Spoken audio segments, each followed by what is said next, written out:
I haven't had an opportunity to talk to many people who were covering sports during the COVID experience. Mm-hmm. That was a whirlwind for everybody. What were y'all doing when you initially weren't having live sports at the time? A lot of The Last Dance. Oh, that was a great documentary. Yeah, and they pushed it up a little bit so we could have it. I mean, talking about the Bulls in the 90s and talking to people that were on the teams or involved and blah, blah, blah, gave us a lot of content. I remember we having a fantastic interview via Zoom with Bill Winnington.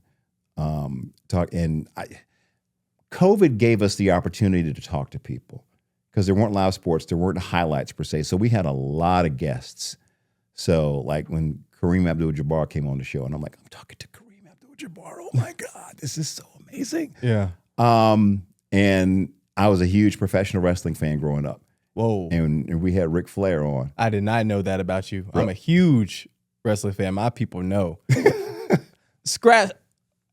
Finish your statement, but I have another question. I was just gonna say, talking to Ric Flair, having Ric Flair on the show was like, this is Ric freaking Flair. This is Rolex wearing. Yes. Diamond ring. I love it. This is the guy who, when he was at, and I told him about this, when he was at wrestling one time at Norfolk Scope, and he was a bad guy, wrestling Rufus R. Freight Train Jones back in the day. I had a big old like cup of whatever soda. I balled it up and I threw it at the ring. And I made it to the ring, and he was taking his robe off, bow right on the back of it. It wasn't heavy; it was light. But and because he was a heel, he was a bad guy, and I didn't like him at the time. And I told him about that. He's like, "Man, you just like everybody else throwing stuff at me." But it was just to be able to talk to him and all the other folks that we got to talk to. There was a lot of bad about COVID. I did like that part, and the parking was really good too. I ain't gonna lie. Man, so what were you going to say? The wrestling part. Right? I didn't know that you were a pro wrestling fan. Like since I was 6 years old, I've been a pro wrestling fan. I got a chance to meet my GOAT, John Cena, this summer. Really? Yeah, it was amazing. Hopefully we'll have him on the show at some point. How was that for you? It was good. I feel like it was an opportunity where obviously you see somebody who is a character spotlight, but kind of getting to see him talk as his normal self. Going up to him, like I already knew what I was going to ask him. It was, there's a lot of fans who, John Cena acting like that. My first question to him, I introduced myself and I was like, hey, how can I sit down with you? I said, I seen you on Shannon Sharp. I seen you on Chris Van Fleet. You've done these other podcasts. How can I get you on my podcast? And I think that question just ultimately gave a different perspective because I don't think he was used to that. Like, what did he say? He was like, wow. And then he just was like, usually it's done through so-and-so, and I knew his agent, knew his rep. So we just had a conversation. Obviously couldn't do something right there on the spot, but just like planting the seed. And for me, it was huge. Everybody, like that post that I put out, it blew up because everybody knows John Cena is my guy. But enough about me. My question to you is, what is your pro wrestling Mount Rushmore? Like your 4 greatest in your opinion? Oh, goodness. No one's ever asked me that before. And this is not going to be easy to answer. I'm gonna leave somebody out. Okay. Well, it's gonna be older guys. So,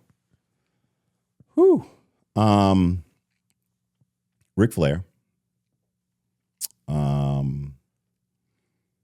Ricky Steamboat, I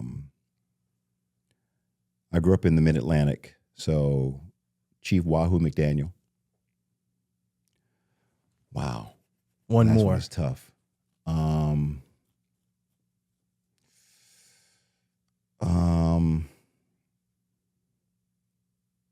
Tony Atlas. Tony Atlas. There weren't too many brothers wrestling. Weren't too many. Yeah. Hey. Tony Atlas. You heard it right here. Jay Harris is pro wrestling Mount Rushmore. I love it. It's tough though, because I don't want to leave Blackjack Mulligan out or Greg Valentine. I'm surprised you left The Rock out. Well, see, I was a little older, and I was territorial with my likes. It was WWE, which was WWF or WWWF way back in the day, and so I was like, I'm gonna be loyal to the NWA. Yeah, blah, blah, blah. That's probably why. Okay, I got to talk to him. met him once when he came up to Bristol. He's the best. He's amazing. Yeah. But I give it to the older guys. Okay. My Mount Rushmore. I like that because originally I was going to ask you about your basketball Mount Rushmore. Couldn't you like basketball? But forget that. I like the pro wrestling one better. Whoa. Who knew I would make it this far? They hated, they never believed me. Yeah, I would never drop the ball. I know I make it look easy. Yeah.